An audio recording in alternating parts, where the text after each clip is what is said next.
அடுத்த நேர் யாருன்னு பார்க்கலாம். மக்கள் வணக்கம். வணக்கம், பேர் சொல்லுங்க. வணக்கம்.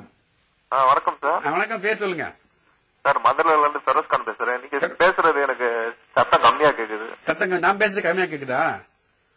அப்ப ஏதாவது உங்களுடைய தொலைக்காட்சியில என்ன பிரச்சனை தெரியல. கொஞ்சம் சத்தமா இன்னும் சத்தமா பேசணுமா? சரி, என்ன செய்றீங்க நீங்க பெரோஸ் கான்? என்ன செய்றீங்க நீங்க? சொல்லுங்க, என்ன என்ன வேலை பாக்குறீங்களா, படிக்கிறீங்களா? Civil engineering. Civil engineer. ரொம்ப மகிழ்ச்சியா இருக்கு. நிறைய பொறியாளர்கள், கம்ப்யூட்டர் இன்ஜினியர், சிவில் இன்ஜினியர் வந்து பேசுறீங்க. சரி, உங்களுக்கு அறிவியல் எல்லாம் பிடிக்குதா? அறிவியல் ரொம்ப பிடிக்கும். ரொம்ப பிடிக்குது. அறிவியலுடைய பயன்பாடு தான் தொழில்நுட்பம் வந்தது. சரி, உங்களுக்கு பிடித்த விஞ்ஞானி யாரு? எனக்கு விஞ்ஞானினால எல்லாரும் எனக்கு பிடிக்கும் சார். சரி, பரவாயில்ல. எல்லா விஞ்ஞானியும் பிடிக்கும். எதுக்கு நமக்கு பிரச்சனை கட்சியா வந்துட்டு. ரொம்ப எளிமையா ஒரு கேள்வி கேட்க போறோம் உங்களுக்கு.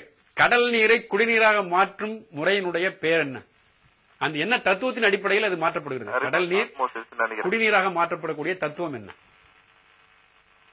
நம்ம அடிக்கடி செய்தித்தாள் படிக்கிறோம். Reverse osmosis. Very good. ரொம்ப அருமையா சொல்றீங்க. ரிவர்ஸ் ஆஸ்மாசிஸ், அதாவது எதிர் சவ்வூடு பரவல் என்ற கருத்து வந்து. அதாவது அப்படின்னா உங்களுக்கு என்னன்னு தெரியுமா? What is reverse osmosis? சொல்லுங்க, அந்த கருத்தை கொஞ்சம் சொல்லுங்க பார்க்கலாம். சரியா கேட்கல சார். அதாவது எதிர் சவ்வூடு பரவல் என்றால் என்ன, ரிவர்ஸ் ஆஸ்மாசிஸ் என்றால் என்னன்னு கேக்குறேன். இல்ல சார், அதை பத்தி சரியா அது தெரியல போல. கரெக்டா நான் பேர சொல்லிட்டீங்க. அது ஒன்னும் பிரச்சனை இல்லை. அதாவது இப்போ ஒரு ரெண்டு பிரிவா பிரிச்சிருப்பாங்க. அதுல ஒரு மெம்பரைன் ஒண்ணு இருக்கும். ஒரு சவ்வு ஊடு, சவ்வு வழியாக திரவங்கள் ஊடுருவி செல்வதுதான் சவ்வூடு பரவல். நடுவில் இருக்கக்கூடிய அந்த பாத்திரத்துல அடர்த்தி அதிகமான கடல் நீர் இருக்கும். இந்த கடல் நீர்ல உப்பு அதிகமா இருக்கு இல்லையா? அத ஒரு அழுத்தத்தை செயல்படுத்தும் பொழுது அங்க இருக்கக்கூடிய தண்ணீர், தூய்மையான நீர் வெளியே வந்துவிடும்.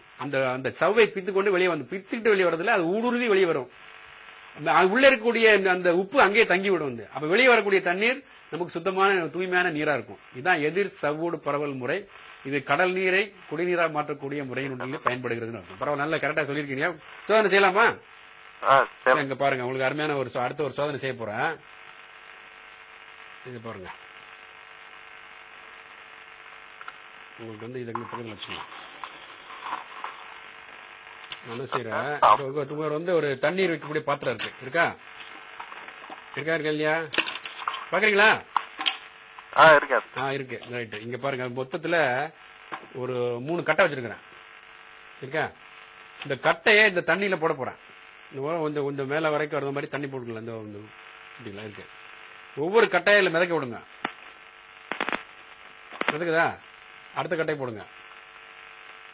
இந்த கட்டையும் போடுங்க. இப்ப நான் கேக்குற கேள்வி, 3 கட்டை இருக்கு. 3 கட்டையும் மிதக்குது. ஏன் இந்த கட்டைகள் மிதக்கின்றன? கட்டையில காத்து இருக்கு, அதனால. கட்டையில எல்லாம் காத்து இருக்காது. இல்ல, கட்டைக்குள்ள இப்ப நாங்க கையில ஒண்ணு வச்சிருக்கேன்னு.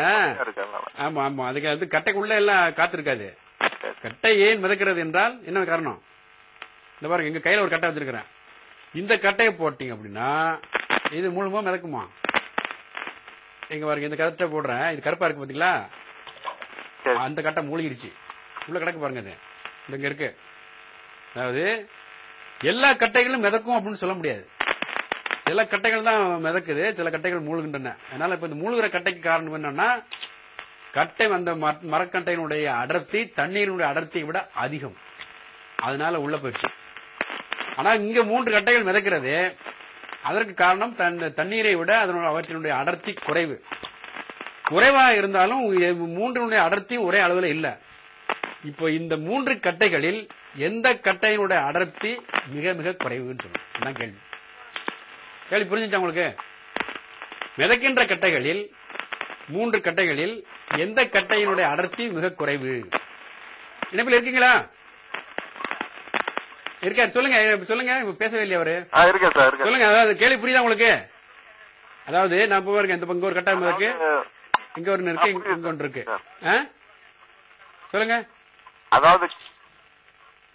சொல்லுங்க.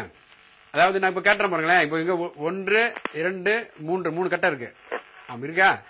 இந்த 3 கட்டைகளில் எதனுடைய அடர்த்தி குறைவு அல்லது எதனுடைய அடர்த்தி அதிகம்? அதை ஒப்பிட்டு சொன்னா போதும். அதை இது மிதக்கிறத வச்சே சொல்லலாம். அதுக்காக தான் இந்த கேள்வி கேட்கிறேன். சார் ஆனாலும் இது எல்லாமே தண்ணீரின் அடர்த்தியை விட குறைவு. 1 கிலோகிராம் பெர் மீட்டர் கியூபை விட குறைவு. அதை இதை பார்த்த உடனே சொல்லிடலாம். தெரியலையா? புரியல உங்களுக்கு?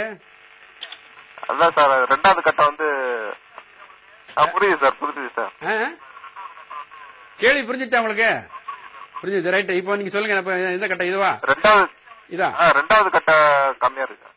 இல்ல இதுக்குதான் மிக அடர்த்தி, இதுக்குதான் மிக குறைவா? எதை சொல்றீங்க? இது சொல்றீங்களா, இதை சொல்றீங்களா? ஆமா சார். இதுவா? பக்கத்து கட்ட சார். பக்கத்து கட்டம் இது சொல்றீங்க. இதுக்கு அடர்த்தி அதிகமா குறைவா? மஞ்சள் இந்த மஞ்சளா? மஞ்சள் கட்ட இது இதானே சார்? அது இல்ல சார், இன்னொரு மஞ்சள். இங்கயா நடுவுல இருக்க மஞ்சள். இந்த மஞ்சள் இதான் நடுவுல இருக்கு. சரி, இப்ப இதுக்கு எந்த குறைவா அதிகம்னு சொல்றீங்களா?